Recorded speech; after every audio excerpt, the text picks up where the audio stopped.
Esse caso horrendo do inferno de Lacey Fletcher aconteceu recentemente. Ou melhor, culminou recentemente, porque todo esse horror já vinha acontecendo durante pelo menos 12 anos.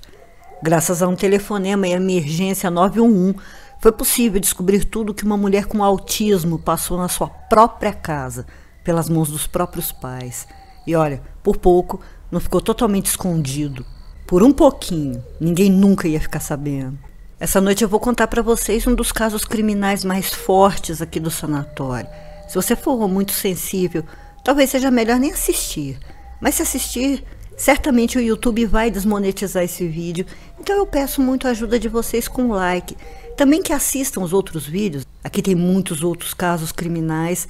Também tem lugares assombrados reais. Então se você não for ainda um paciente e gostar desse tipo de história, se interne, se inscreva, seja um de nós. E não esquece de ativar o sininho para receber sempre todos os vídeos. Ring around the rosy.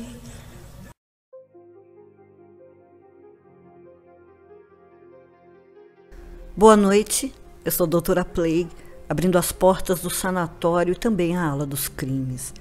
Mais um dos casos criminais terríveis que acontecem por aí. Esse caso é perturbador em todos os sentidos, é muito triste. E, como eu disse, é muito recente, ainda nem aconteceu o julgamento dos até então chamados supostos assassinos. O julgamento foi marcado para outubro, para que mais provas sejam encontradas. Se bem que nem precisa, mas os trâmites da lei são os trâmites da lei e precisam, ser cumpridos. E sabe-se lá o que mais de aterrador vai ser encontrado, se é possível ser pior do que é. Na madrugada de 3 de janeiro de 2022, às 2 da manhã, Fletcher, de 64 anos, ligou para a emergência 911, dizendo que sua filha, Lacey, de 36, não se mexia e parecia não estar respirando. E imediatamente os paramédicos seguiram para a casa de classe média, na cidade de Slaughter, Louisiana, para atender a princípio que seria mais uma emergência médica. Aí já começa a arrepiar. O nome da cidade, Slaughter, significa abate. É uma coincidência bem esquisita. Enfim, chegando ao endereço, foram recebidos por Sheila e por seu marido Clay, que repetiram o que disseram ao telefone. Lacey parecia não estar respirando e que ela estava no sofá.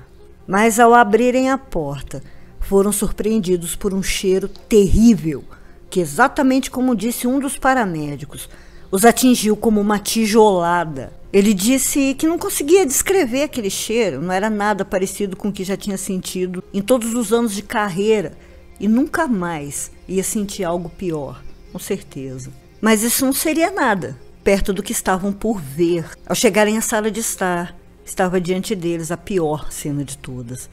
No canto da sala, havia um sofá marrom de couro onde estava o corpo de Lacey, derretido, fundido a ele. Foi essa a primeira impressão de que Lacey e o sofá eram a mesma coisa. Não dava para distinguir onde terminava um e começava o outro. Em total horror, os paramédicos se aproximaram e viram que, na verdade, havia um buraco no sofá, onde a moça estava enterrada até os ombros e, para piorar, mergulhada em fezes e urina. Ela derreteu no sofá. Usava só uma camiseta erguida acima do peito. Seu rosto estava cheio de feridas vermelhas e seu cabelo tão embaraçado que parecia um carpete. Estava até mesmo dentro dos ouvidos. Havia vermes por toda parte e também muitas picadas de inseto. Seus olhos abertos encaravam o nada. O xerife foi chamado e chegou pouco tempo depois para também ficar petrificado com a cena. E com a chegada do perito, mais horrores foram sendo descobertos. Lacey estava com as pernas cruzadas no chão numa tentativa de ficar mais confortável. E o buraco no sofá foi aberto pelos pelo menos 12 anos em que ela passou sentada nele. Depois do corpo retirado com muita dificuldade e levado para a necrópsia, foi possível ter a verdadeira dimensão do horror, do inferno que aquela moça tinha passado. Ela pesava 40 quilos e tinha escaras por todo o corpo.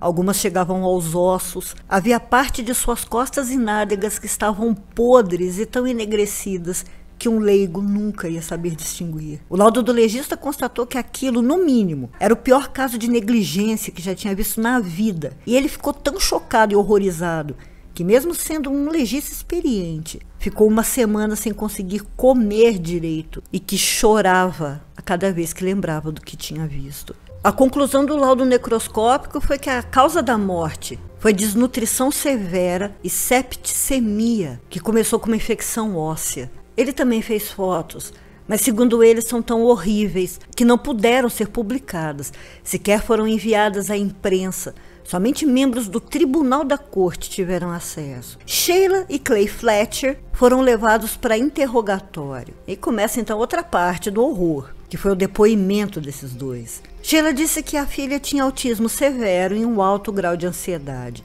E conforme tudo foi se agravando, a menina parou de sair de casa. Segundo os vizinhos, Lacey parecia ser uma criança normal, que brincava, estudava. A menina frequentou o colégio Brownsville Baptist Academy, fazia parte do time de vôlei da escola, onde era destaque, e ficou até a 9ª série. Eles contaram que a partir dos 14 anos ela começou a ficar cada vez mais isolada e saiu da escola. Continuou então os estudos, sendo ensinada pelos pais, em casa, até que as coisas pioraram de vez e Lacey passava dia e noite no sofá, não se levantava nem para comer, e com o tempo já não queria mais se levantar nem para ir ao banheiro. Por isso mesmo, segundo Sheila, eles passaram a colocar toalhas no sofá e no chão, para que ela se aliviasse, ali mesmo. Mas as atrocidades não param por aí, não. Foi perguntado sobre a sujeira em que a menina estava, sobre as feridas, sobre seu peso. A resposta foi que eles deixavam comida perto dela, mas ela não tinha fome. Agora, será que ela não tinha fome mesmo? Porque o legista encontrou no que sobrou do estômago de Lacey espuma do sofá. Sheila também disse que limpava as feridas e que não dava conta de manter tudo limpo o tempo todo, porque Lacey fazia muita sujeira.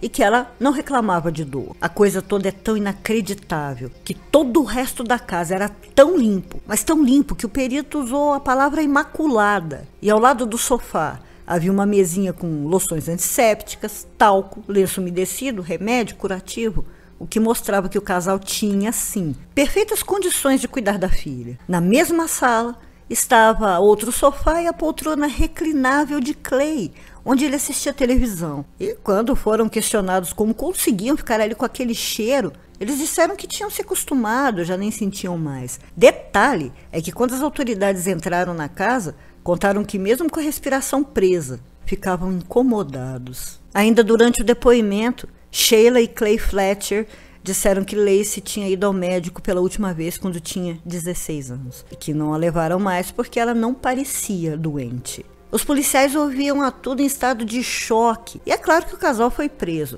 O problema foi que, como acreditem se quiserem, o caso ainda estava sendo tratado como negligência, foi estipulada uma fiança de $300 mil para cada um. E eles conseguiram esse dinheiro com fiadores. 2 dias depois já estavam soltos, sendo que Sheila saiu primeiro e no dia seguinte saiu Clay. Mas é claro que isso tudo foi levado à promotoria. Não dava para engolir tudo aquilo. O promotor ficou enlouquecido e conseguiu marcar uma audiência para decidir se o caso seria mesmo tratado como negligência ou assassinato. 12 jurados foram convocados, quase que de emergência. Então a acusação mostrou as fotos tiradas pelo legista e contou tudo com detalhes, tudo o que aconteceu. Alguns dos jurados passaram mal, desmaiaram, choravam e não conseguiam nem falar. A coisa foi tão séria que um médico e uma ambulância ficaram ali de prontidão o tempo todo na corte para atender aos jurados e quem mais estivesse por lá. Mas mesmo soltos, eles vão sim responder em julgamento por assassinato em 2º grau. E o promotor disse que não vai desistir até colocar os dois em prisão perpétua, sem direito a condicional. O julgamento está marcado para outubro, caso eles não fujam, o que eu tenho quase certeza que vai acontecer. E então, como vocês viram, o caso ainda está em andamento. O promotor disse que tem certeza que se não fosse isso, eles teriam enterrado Lacey no quintal, no meio da noite, e ninguém jamais ia saber o que aconteceu. Sheila e Clay Fletcher são membros ativos da igreja, chamados de pilares. Viviam em eventos sociais da cidade e eram tidos como exemplos de família cristã. Ela trabalhava na Câmara Municipal e ele numa espécie de museu sobre a Guerra Civil. E Lacey não combinava com essa vida de capa de revista, né? Eu só espero de coração que eles não paguem somente com a cadeia, mas que sofram internamente com remorso. Tomara também que a alma dos assassinos não tenha, por toda a eternidade, um segundo que seja de paz. Muito obrigada por terem assistido. Se você ainda não é um paciente desse sanatório e gosta de histórias de lugares assombrados, casos criminais horríveis, também gosta de bichinhos, se inscreva, ativa o sininho para não perder mais nenhum vídeo. E se gostar, deixa o like. Doutora Plague, fechando as portas do sanatório. Boa noite. Vão dormir.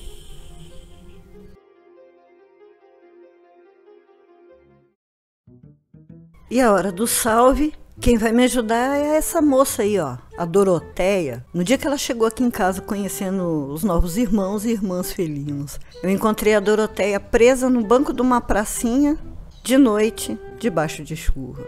Então eu queria dar um salve, muito obrigado a vocês que sempre que podem mandam aí um Pix para ajudar a gente, e também a vocês que ajudam aí pelo Valeu Demais. Muito, muito obrigada de coração. Quem quiser ajudar, o Pix e a conta dos bichinhos fica na descrição de todos os vídeos. Se quiser ouvir o nome no salve, é só ir lá no meu perfil no Facebook, o link também está na descrição, e falar que quer um salve. Muito obrigada mais uma vez e beijo no bico.